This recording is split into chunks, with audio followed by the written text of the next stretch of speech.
il y a un film qui m'a vraiment bouleversé, qui s'appelle Into the Wild. Dans ton écoute de la musique, t'as un rapport à l'image très tôt sur les clips qui te font encore plus rentrer dans le morceau. Mais ça m'a parlé quand même, ce besoin parfois de s'émanciper d'un quotidien qui te tient par les obligations. Toi, t'aimerais bien faire une BO pour un film? Je pense par exemple au Cercle des Poètes Disparus. Ça m'a même, je crois, donné le goût de l'écriture, ce film. Pourquoi album de duo, en fait? Mais oui, il y a des films de surf qui m'ont marqué, mais c'est quand même, si t'es pas surfeur... Toi, tu t'es reconnu dans ce personnage ou au contraire, ça t'a débloqué des cases de peut-être je vais changer ma façon de vivre au quotidien? J'ai l'impression que ce mec-là n'a jamais fait un mauvais film. Ouais. Hello les petits amigos, bonjour à tous, bonjour à toutes, j'espère que vous vous portez comme des princes, moi ça va tranquille, ici Clemzer pour ce nouvel épisode du Pont entre les arts. Tout le temps, foufou. Cette scène-là, je la veux dans un film. Allez, il C'est allait bon. sortir mes larmes. Il y a des passages sublimes sur la solitude. C'est pas vrai, Aujourd'hui, je reçois Tom Frager, auteur, compositeur, interprète qui, après un été bien présent en festival un peu partout, sort son nouvel album, 7ème Continent, album collaboratif avec une flopée d'artistes renommés qui sont venus lui prêter main forte. Le principe du podcast est simple, j'invite des artistes pour parler d'un art qui n'est pas celui qu'ils pratiquent principalement. Et comme le veut le concept, dans cet épisode, on ne parle pas de musique, mais de cinéma et son rapport à celui-ci. Bonne écoute. Bonjour Tom Frager, Bonjour, bienvenue, comment tu vas? merci, ça va, super, très Ça va content. super. Ça me fait plaisir de te recevoir. Tu ne le sais pas, mais on a une histoire commune, parce que moi je suis né en Guadeloupe, Ah bon? parce que mon père était prof là-bas, D'accord. à Massabielle. Oh, c'est pas vrai. Et oui, tu étais la star du collège. C'est pas vrai. Et oui, Tim et Tom Frager, voilà, c'était un peu notre... Et j'ai eu ton père en prof ou pas? je pense qu'il était au lycée quand toi t'étais au collège, et après on est parti de Guadeloupe. C'est Mais en quelle année, tu sais? Il est entre 93 et 2000, il était à Massabielle. Ah ouais, mais c'est mes années, ça. Bah ouais, c'est pour ça. C'est pour ça, nous, on était, c'était la star qu'on connaissait, c'était Tom Frager, quoi. Incroyable. Si tu me dis son nom, peut-être que bon. Frédéric... Ah, mais il était directeur même. Ah ouais, ok. C'était le directeur de ma... Ah, incroyable. J'ai failli te le dire, parce que tu lui ressembles à ton père. C'est vrai. J'ai failli te dire, mais j'ai pas osé, mais ouais, incroyable. Ça lui arrive des fois quand il va dans l'avion. pour aller en Fantastique, ça. Guadeloupe. Ouais, tu vois. Alors Tu là, vois, incroyable. carrément, quand on était petit, parce qu'en fait, t'étais un membre de la famille pour nous. Tu vois ce que je veux dire. Du coup, on avait envoyé une lettre. Mon petit frère avait envoyé une lettre. Après, c'était l'époque où tu devais en recevoir beaucoup, donc on n'a pas eu de réponse. Mais Ah, c'est finalement la boucle est bouclée aujourd'hui. incroyable. Ça fait trop plaisir. Cool. Du coup, Saluera ton papa de ma part. Eh bien, voilà, tu peux le regarder. Souvenir d'un directeur très sympa. Ah, ça Ouais, fait non, plaisir. pour de vrai. Ça fait plaisir. C'est pas de la... Ouais. Mais, C'est incroyable, ça. Ah ouais, là ça va, t'es sorti d'une petite tournée de festival quand même cet été, t'as fait pas mal de trucs. J'ai fait beaucoup de concerts, de festivals cet été, et là, je suis en train de préparer la sortie de mon album qui arrive. Ok, on va en parler un petit Ou peu. qui sera sorti, je sais pas, ça dépend. Il sera sorti il y a 2 semaines. D'accord, Normalement, ok. Si on se Alors, met dans la bonne temporalité. donc, Les retours sont excellents. Voilà, les retours sont excellents. Ça fait 2 semaines que l'album est sorti. Le disque de platine quand même, c'est Voilà, un en 2 record. semaines. Mais ça, on va en parler un peu après de l'album. Mais voilà, pour introduire un peu le concept, aujourd'hui, on n'est pas là pour parler forcément de musique, mais on est là pour te découvrir à travers un autre art que tu aimes particulièrement, C'est le ça. cinéma. Exactement. Le cinéma, et moi j'aime bien commencer un peu en voyant tes premiers rapports à cet art-là. Est-ce que tu te rappelles un peu les premiers films que tu regardais à la maison avec les parents? Ouais, vraiment tes premiers souvenirs avec le cinéma. Oui, sûrement des vieux films que mes parents regardaient. J'en ai pas un qui me vient là tout de suite, mais il y a des films qui m'ont marqué. En tout cas, moi, j'étais encore très jeune. Je pense par exemple au Cercle des Poètes Disparus, qui m'a beaucoup marqué pendant ma scolarité, puisque ça m'a même, je crois, donné le goût de l'écriture, ce film, Ok. puisque c'est un petit peu l'histoire de ce film. Ouais, c'est un club de poètes, quoi. Un club de potes qui aime écrire, qui aime lire et qui s'éclate dans la poésie, quoi. Très très beau film avec Robin Williams, magnifique. C'est marrant, ça veut dire le premier film qui te marque, c'est un film qui te donne envie d'écrire. Oui, et c'est marrant parce que par exemple Cyrano de Bergerac avec Depardieu à l'époque, un film sur la poésie, sur l'amour des mots, qui m'a énormément marqué quand j'étais C'est marrant parce que toi, t'as écrit très tôt, avant même de faire de la musique. Exactement. J'ai aimé écrire, je m'y suis mis à l'adolescence, Plus des poèmes, du coup. ou un petit peu, ouais. Et puis rapidement, c'est devenu des paroles de chansons. Ouais, parce que tu faisais déjà de la guitare. Je gratouillais dans ma chambre, sans prétention. J'aurais jamais imaginé faire une carrière dans la musique parce que j'avais vraiment pas cette prétention. Je faisais pas partie. On a tous eu dans notre classe un un gamin qui dessine comme un dieu ou une nana qui chante mieux que tout le monde. Et bon, moi, c'était pas mon cas, mais je jouais de la guitare dans mon coin. J'aimais bien chanter déjà. Ouais. Et puis c'est un petit peu plus tard, après ma carrière dans le surf, on en parlera peut-être, mais que j'ai eu envie de m'essayer à ma seconde passion. Et puis ça a été une révélation, quoi. Ouais, donc il y a quand même eu un laps de temps entre les deux. Tu parles du coup de ces 2 films qui t'ont marqué, donc Cyrano de Bergerac et Le Cercle des Poètes Disparus. Oui. Donc ça, c'est encore dans l'enfance que tu les découvres. Ouais, jeune adolescence, quoi, je dirais.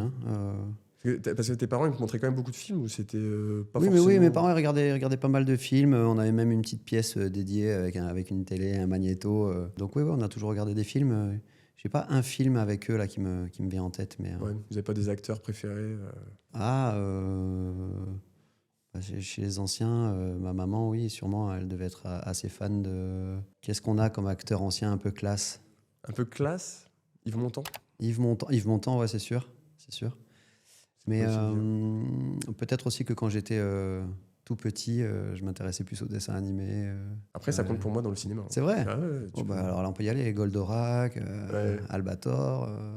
Attends, c'était quoi Godzilla un peu, non? Godzilla, c'est encore après. Ah ouais Godzilla, c'est un film qui arrive encore après.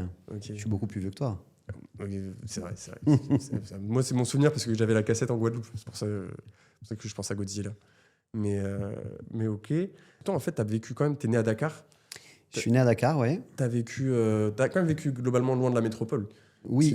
Oui. Est-ce que du coup, ça t'a ouvert sur un autre type de cinéma quand même ou c'était quand même des films très français Alors, au Américain. Sénégal, j'étais vraiment tout petit. Jusqu'à l'âge de 4 ans, j'étais à Dakar. Après, on est parti à Bamako, au Mali.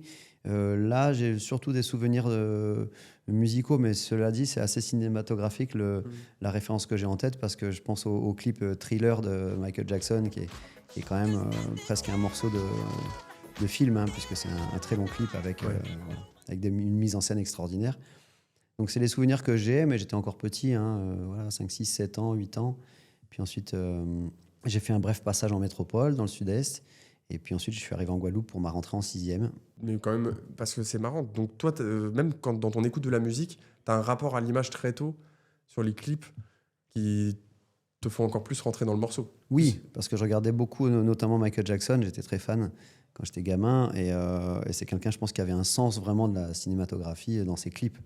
C'est Thriller, Beat It, tout est magnifiquement mis en scène au niveau de la danse. Ça n'a pas fait de moi un grand danseur, mais en tout cas, j'essaye d'aborder mes clips avec un regard parfois un petit peu cinématographique, notamment une chanson qui s'appelle M'en aller, et que je trouve le clip est très réussi.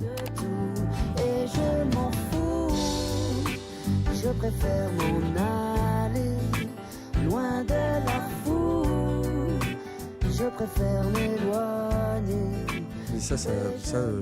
Mais du coup, ça vient après, mais tu te rappelles, parce que j'ai vraiment envie qu'on se pose sur cette partie-là de la réal de clip après, mais toi, tu te rappelles, parce que ça, c'est des films un peu, j'imagine, Le Cercle des Poètes Disparus, Cyrano de Bergerac, que tu découvres assez tôt et peut-être par le biais de tes parents. Mm-hmm. Est-ce que tu te rappelles de la première claque, vraiment ta première claque cinématographique où ça a changé ta vision peut-être du monde, carrément? Il y a un film qui m'a beaucoup marqué, c'est Forrest Gump. Ok. Je le mets peut-être même parmi mes films préférés. Je trouve qu'il y a tout qui fonctionne dans ce film. Ouais. Et j'ai beaucoup aussi été touché par Rain Man avec Tom Cruise. Ouais. L'histoire d'un autiste d'un certain âge déjà.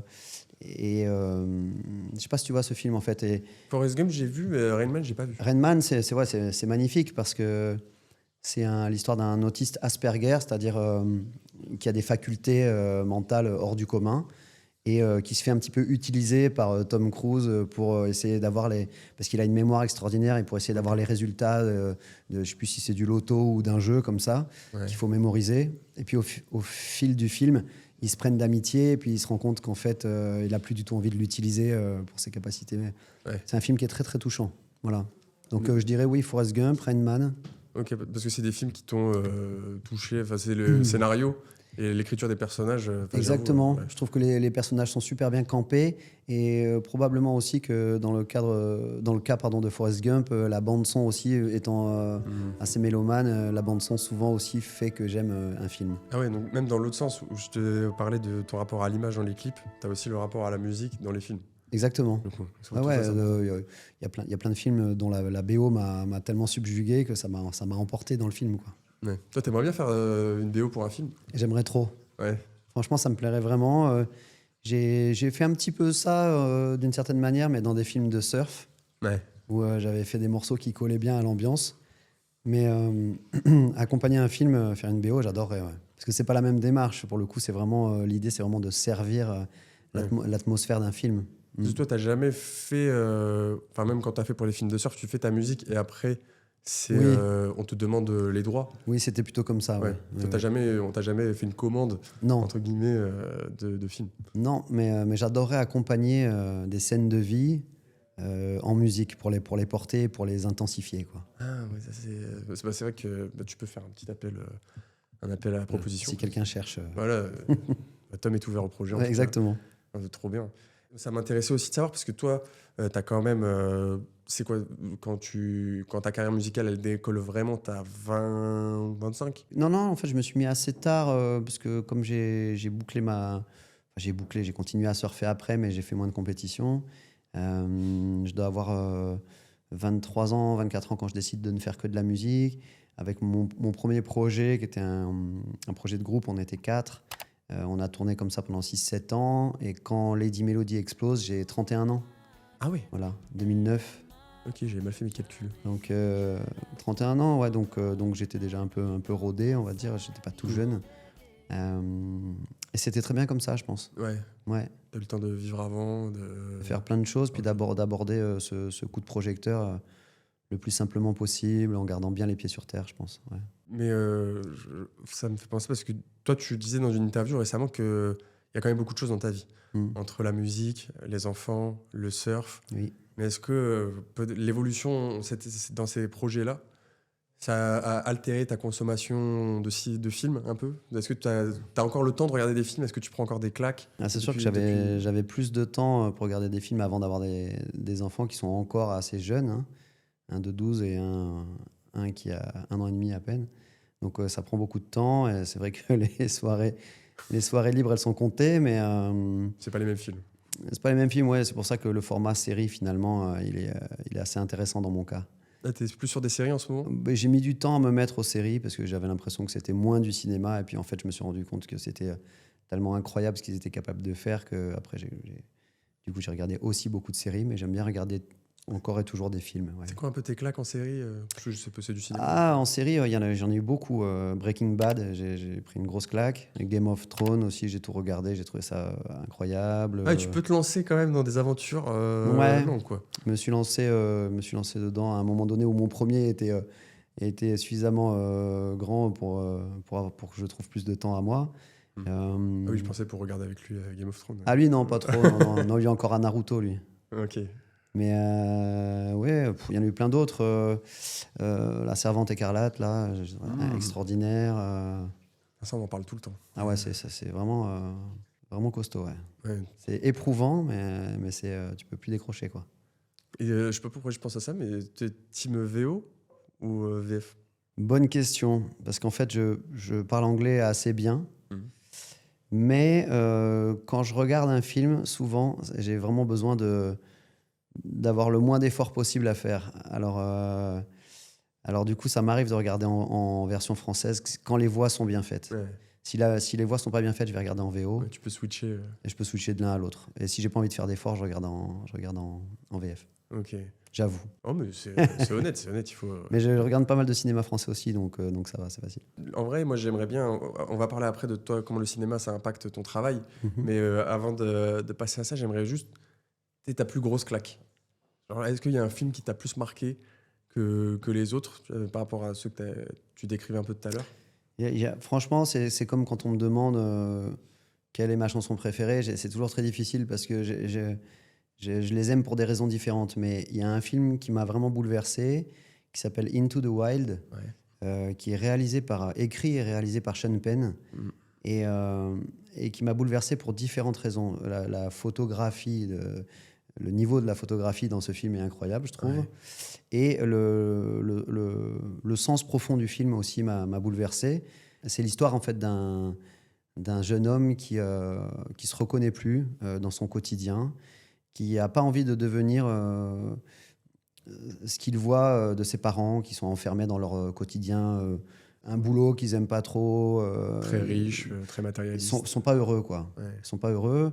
Et donc, en fait, ce jeune homme, il a soif d'aventure, il a soif de liberté et surtout, il a soif de vérité. Et donc, il a envie d'apprendre à mieux se connaître. Et pour lui, la seule manière de faire, c'est de tout plaquer, de se barrer, de lâcher son taf, lâcher toutes ses obligations. Même l'argent qu'il a, il le donne à une asso, je crois, ou à l'école, je sais plus. Ouais, il fait un chèque Voilà. à Oxfam. Voilà. Et donc, il part comme ça, du jour au lendemain. Mais en fait, dans ce film, ce qui est intéressant, je trouve, c'est qu'il y a une double lecture un petit peu. Il y a la première lecture qui est celle de quelqu'un qui veut vivre une vie plus proche de ses valeurs. Et donc, partir, rencontrer les gens, partir seul pour apprendre à se connaître, hein, je le disais tout à l'heure, mais aussi pour vivre plus proche de la nature, clairement. Et puis, il y a une deuxième lecture qui est intéressante, je trouve, c'est celle de la jeunesse qui confond un peu vitesse et précipitation. Et donc, il se dépêche comme ça de vivre tout ce qu'il peut, un maximum de choses. Il est persuadé d'être tout le temps dans la bonne démarche. Et en réalité, on se rend compte petit à petit, au fil du film, que finalement, il a tellement soif de liberté et de vérité que il se met en danger. En fait. Voilà. Et c'est pour ça le film il est assez dramatique au final. Mais c'est ce cheminement moi, que j'ai trouvé incroyable. Mais c'est quoi? Parce que toi, tu t'es reconnu dans ce personnage ou au contraire, ça t'a débloqué des cases de peut-être je vais changer ma façon de vivre au quotidien? Un peu les deux. Un peu les deux parce que je pourrais me reconnaître dans ce... Alors, pas maintenant, parce que quand même, j'ai une vie que j'aime. Je fais un métier qui est un métier passion et tout le monde n'a pas cette chance. Donc, mais ça m'a parlé quand même, ce besoin parfois de s'émanciper d'un quotidien qui te tient par les obligations. Il y a plus de jours finalement où tu fais ce que tu as à faire que de jours où tu fais ce que tu as envie de faire. Et là, lui, il décide vraiment de vivre une vie qui est à 100% ce qu'il a envie de faire, quoi. Et donc, il part et du coup, il en oublie même le mal qu'il peut faire aux gens qu'il aime, comme ses parents ou sa sœur, qu'il oublie de prévenir, à qui donne aucune nouvelle et qui souffre de cette absence.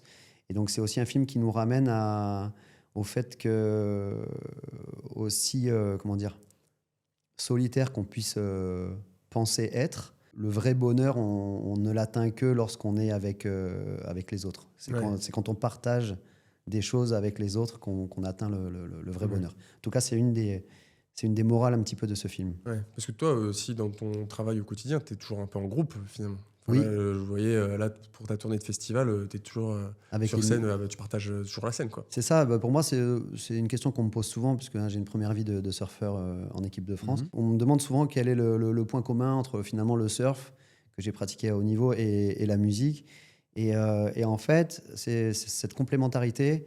Le surf, par exemple, c'est un sport individuel. Ouais. Et la musique, c'est vraiment une pratique collective, à mon sens. Ouais. On est seul quand on écrit, mais après, on est dans le partage avec les autres musiciens, avec le public qui vient écouter. Et c'est vraiment dans ce partage-là que je me nourris. Voilà. Et ça a évolué un peu à travers le temps, parce qu'au final, toi, tu commences quand même une carrière solo, même si après, quand tu vas sur scène, c'est un groupe qui ne dit pas son nom, quoi. Ouais. Mais aujourd'hui, tu en arrives à un album collaboratif. Est-ce que tu penses que ça a joué dans ton cheminement de vouloir travailler encore plus avec les autres? J'ai toujours aimé partager la musique, donc je l'ai partagé avec les musiciens du groupe au tout début. Hein. J'ai commencé comme ça, hein, donc j'ai commencé à m'inclure dans un collectif. Après, on parle de carrière solo parce que j'ai décidé effectivement de porter mon nom et de signer mes chansons seul, mais je continue finalement de travailler avec des musiciens autour de moi au quotidien, qui sont des copains, donc c'est les mêmes tout le temps.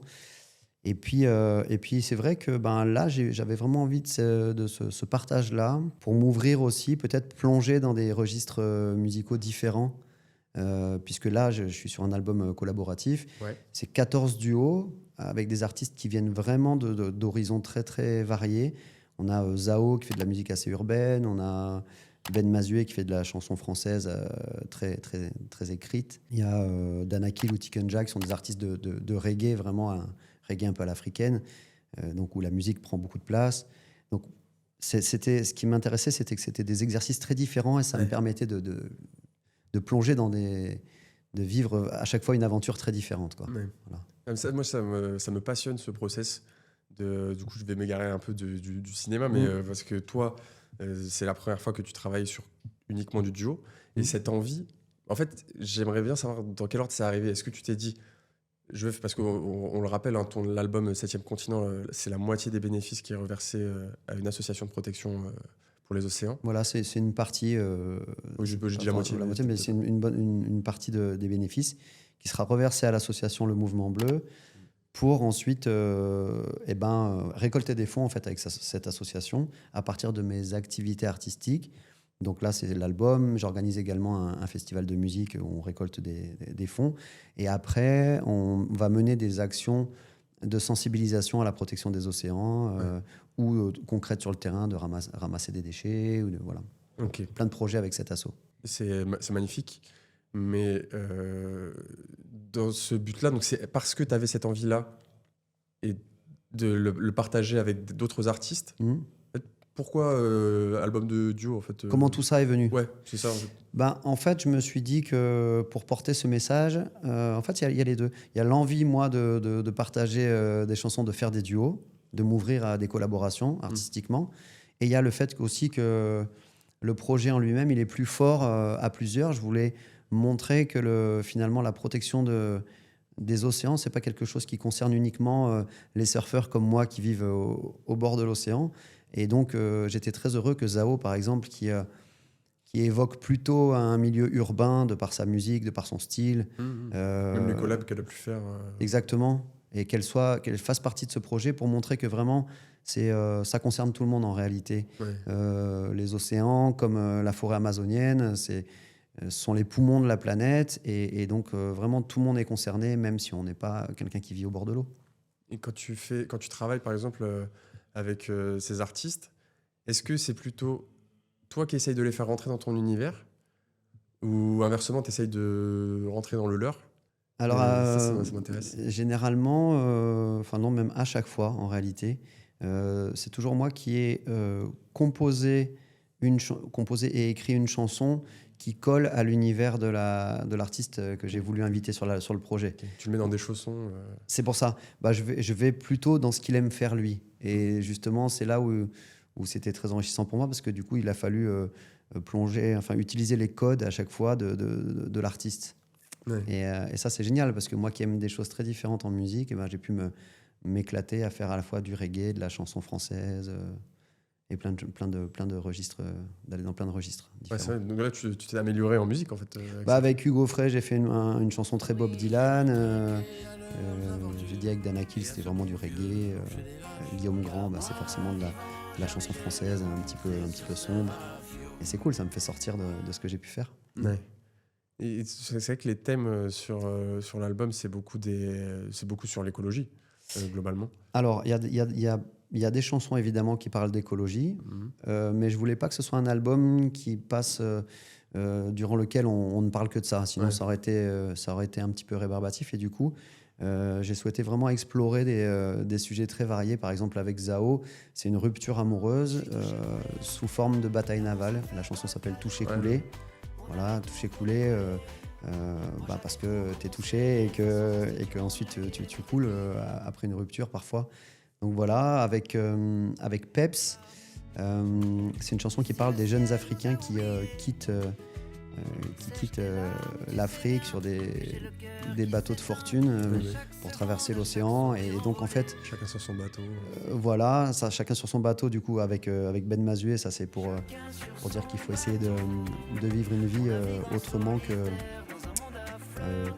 comme sur un bateau en solitaire. Et il faut essayer de la partager. Et plus on rejoint ce qu'on disait tout à l'heure, que plus on la partage, généralement, plus on trouve le chemin du bonheur. Donc voilà, il y a plein de thèmes comme ça qui sont abordés. Mais toujours un peu une notion d'engagement dans les paroles.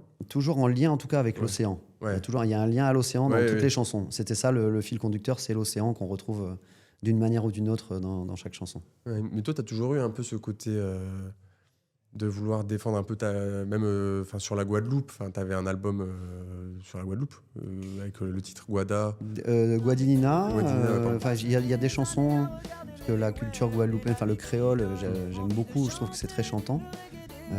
Donc comme je le parle plutôt pas trop mal, j'ai eu envie de chanter quelques chansons en créole. Et moi, je l'ai perdu. Hein. Ah, tu l'as perdu? Bah, quand j'y retourne là-bas, j'ai envie de reprendre. Mais t'es parti plus jeune aussi. Ouais, je suis parti à 4 ans. Donc, évidemment.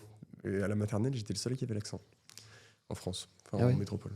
Quand j'écoute un peu ta discographie, c'est quand même quelque chose qui revient, quoi, Alors, des sons engagés. J'avais pas fait un album sur la Guadeloupe, mais il y avait 2 chansons en créole.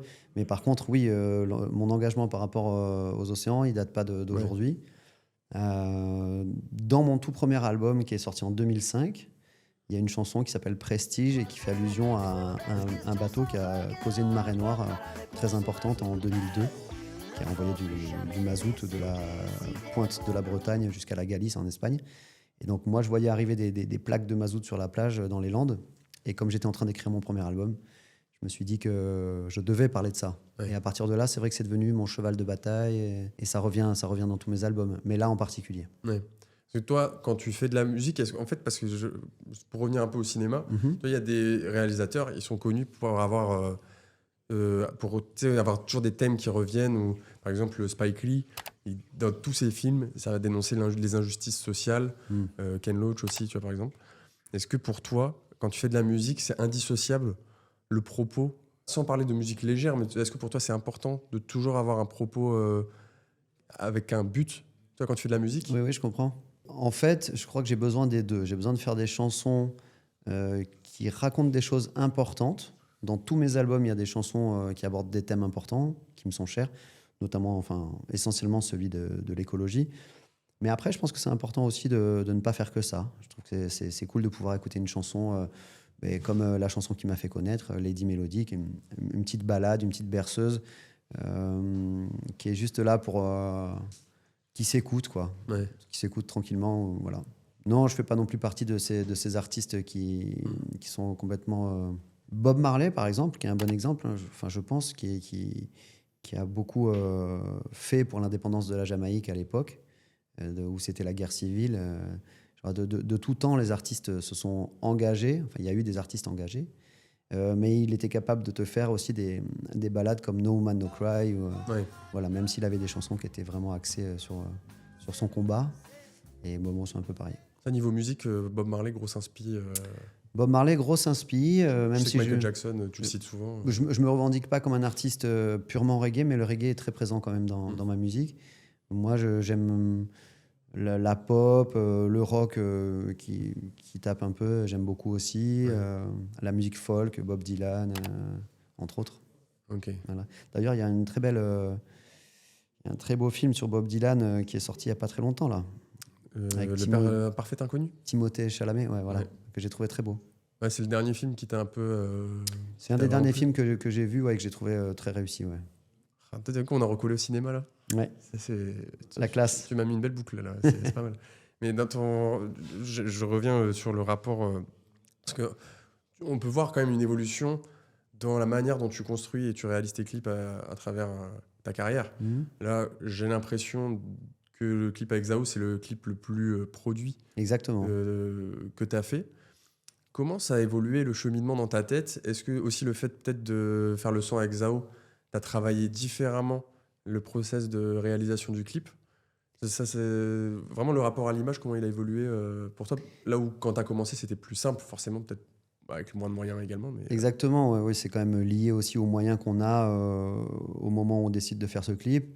J'ai fait des clips à petit budget que j'ai trouvé magnifiques. Il y en a un qui s'appelle Les Silences, qui est une chanson pour mon fils, qui est très cinématographique, je trouve. Tu me diras ce que tu penses.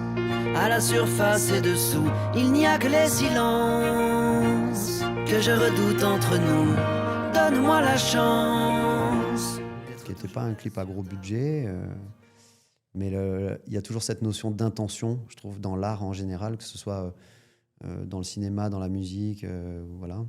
Et l'intention compte beaucoup. Et je trouve que l'important, c'est de trouver la bonne intention. Et donc, des fois, avec peu de moyens, si l'intention est bonne, on arrive à un résultat super. En l'occurrence, avec Zao récemment, j'ai fait le clip le plus produit, tu l'as dit, parce que c'est dans celui-là qu'on a mis le plus de moyens également. Je suis touché coulé, l'amour ça ne fait pas de cadeau. On avait tout pour décoller. Moi j'avais tout quand on se tenait face au reste du monde, le game était plié. Et donc, on est dans de l'animation avec des décors fictifs et ça je l'avais jamais fait et donc je me suis éclaté à le faire. Et puis vous paraissez plus petit que le décor, quoi. Exactement, oui, voilà, il y a des bateaux, on est un petit peu comme dans les décors du film Barbie, là il y a des jouets autour de nous, quoi. Plutôt sympa et puis juste après ça, j'ai fait un clip beaucoup plus, je dirais, authentique avec le groupe Danakil, où on est simplement en studio en train d'enregistrer notre chanson, Marche arrière. Pas de trouver, mais plutôt d'accepter la solution. L'abondance mène à la pénurie, l'océan se sent seul, l'industrie lui a volé tous ses poissons. Et ça part d'une discussion avec le duo, enfin avec l'artiste avec lequel tu es en duo ou Oui. c'est... Ouais. Oui, c'est toujours en synergie avec les équipes de chaque artiste qu'on fait les choix, ouais. On a également tourné un clip avec Hugues Offray récemment. Et là, par exemple, avec Hugues, j'ai eu envie d'aller dans quelque chose de très poétique. J'avais pris en référence les films de Jeunet, Amélie Poulain, par exemple, qui est un film qui m'a également beaucoup marqué par les coloris qu'ils ont utilisés. Je trouve qu'il y a beaucoup de poésie à l'image. Et donc, c'est vraiment ce que j'ai eu envie de retrouver avec Hugues. Donc c'est ce qui est génial aussi dans ce projet d'album de duo, c'est qu'on peut se permettre comme ça de sauter d'un univers à un autre, quelque chose de très moderne avec Zao, quelque chose de très roots, j'ai envie de dire, avec Danakil, et puis quelque chose de très cinéma avec Hugues Offray. Mais qui correspond finalement à chaque fois à l'univers de l'artiste, quoi. Ah oui.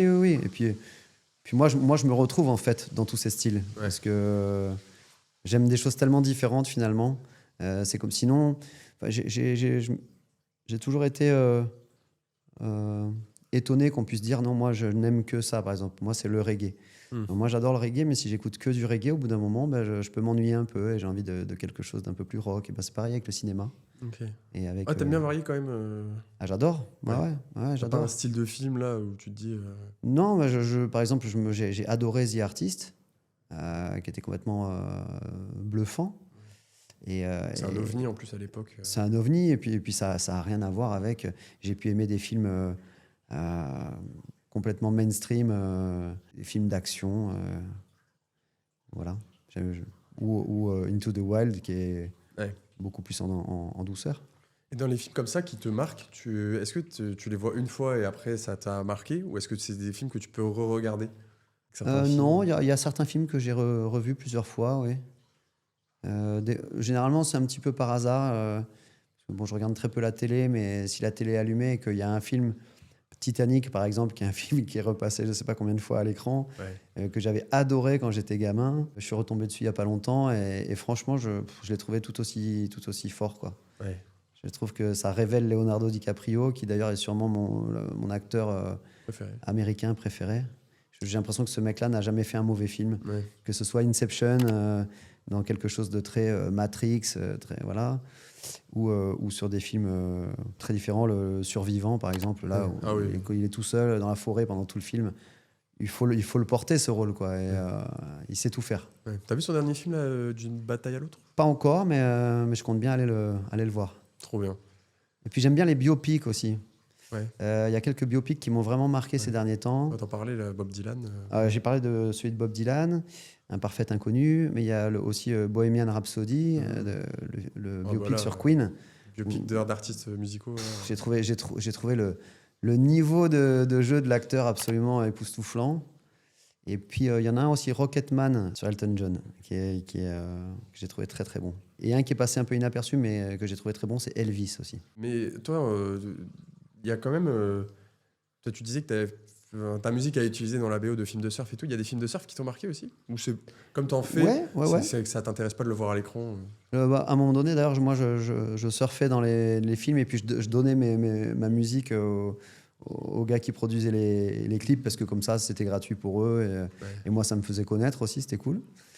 Mais oui, il y a des films de surf qui m'ont marqué, mais c'est quand même film de surf. Si t'es pas surfeur, tu vois, parce que ce que tu regardes dans les films de surf, c'est les figures que font les gars ou la qualité des vagues. Donc, faut être un peu surfeur, quoi. Ouais. Oui, c'est vrai qu'il n'y a pas de film mainstream de surf. Non, enfin si, il y a eu évidemment Point Break. Point Break, qui est quand même, je trouve, un film réussi. Keanu Reeves, j'adore. Patrick Swayze, qui est incroyable dans ce film, je trouve. Ouais. Alors, il y a quelques clichés autour du surf. Oui. Mais franchement, c'est un film qui se laisse regarder avec plaisir, je trouve. Point Break. Le 1, parce que le 2, au secours. Ah ouais? Ah ouais. Le 2, c'est n'importe quoi. Ah bon, faut pas toujours aller plus loin que le premier épisode de la saga. Exactement. Et toi, tu te verrais passer ce cap-là? J'aime toujours finir un peu sur voir un peu, est-ce que tu te verrais faire le pont entre les arts, tu vois? Est-ce que réaliser, peut-être que par rapport à la musique que tu fais, ce qui semble plus naturel, c'est du documentaire, mais est-ce que tu aimerais bien réaliser un format long? Peut-être même un film, hein, mais à long terme? Moi, je pense que c'est des vrais métiers. Ouais. Mais pourquoi pas? Parce que c'est quelque chose qui pourrait me plaire. Ouais. Je pense que forcément, ça fait appel à une forme de sensibilité. Moi, j'aime l'art sous toutes ses formes. Et Ouais. Tu te mets pas de barrière? je me mets pas de barrière, oui, pourquoi pas. Mais j'ai tellement d'admiration pour les grands réalisateurs, les grands acteurs. Moi, je suis très fan de Albert Dupontel. Je trouve que c'est un gars brillantissime, hyper intelligent, hyper cultivé. Je suis archi fan de tout ce qu'il fait. Depuis ses débuts, hein, depuis Bernie, au tout début, où il m'a fait halluciner la première fois que j'ai vu ça, et puis jusqu'à Adieu les cons, plus récemment, par exemple. Et voilà, ou François Cluzet, enfin des acteurs comme ça qui je trouve qu'ils crèvent l'écran, quoi. Donc que je sais pas si j'aurais la prétention de passer derrière une caméra pour faire un film, mais pourquoi pas, ouais, un documentaire, ça pourrait m'intéresser. Ouais. T'avais pas envie, là, pour l'album, de l'associer à un format long? J'avoue que, en fait, pour l'instant, on récolte beaucoup d'archives sur comment s'est construit cet album, parce qu'il y a quand même du très très beau monde qui intervient. Quelqu'un comme Hugo Frey, qui est quand même une légende de la chanson française.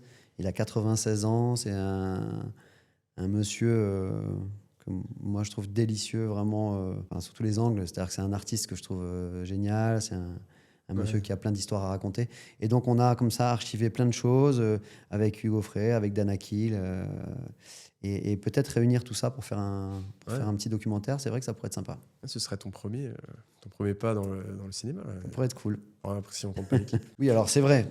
Bah, tu vois, comme c'est quelque chose qu'on veut faire prochainement, mais c'est vrai que je peux en parler.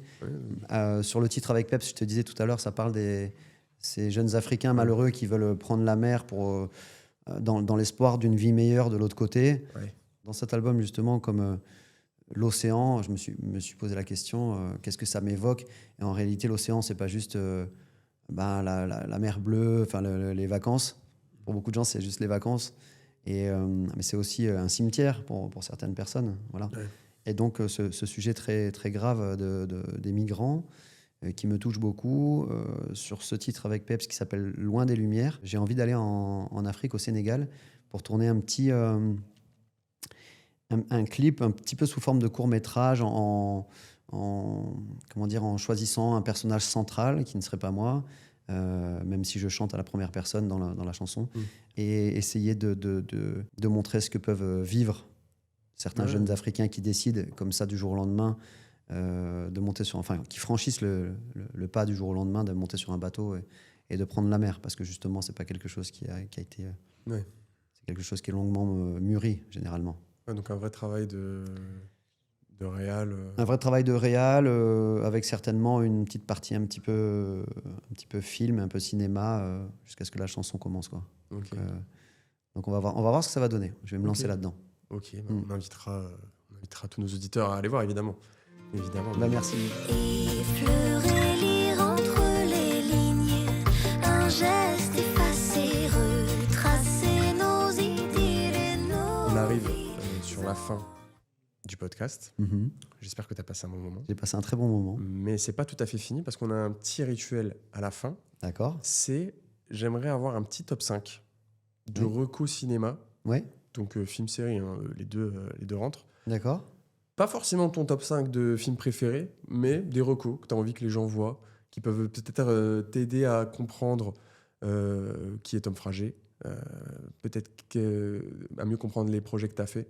Bah, j'ai envie de citer Into the Wild pour ceux qui l'ont pas vu, parce que c'est un très très beau film qui remue, je trouve, parce qu'il aborde plein de choses qui me semblent importantes. La quête de vérité, de liberté, la jeunesse, parfois un petit peu trop fougueuse et qui du coup se rend pas compte. Donc voilà, très très beau film. Et puis Sean Penn quand même, c'est pas n'importe qui, donc à la réal. Et je l'ai revu il y a pas longtemps et je trouve qu'il a bien vieilli. Ouais. Franchement, il date d'il y a 15 ans, mais il fait encore très actuel, quoi. Ouais, bah, ça m'étonne pas. J'ai revu quelques extraits avant de venir ici aussi pour me remettre un peu dedans. Et ouais, c'est un très très beau film. Qu'est-ce que je pourrais recommander? Elvis. Très très très très beau biopic. En plus, c'est passé un peu sous les radars. Oui, je trouve qu'il est passé sous les radars. On n'en a pas beaucoup parlé. Tu vois, j'ai été agréablement surpris. Voilà.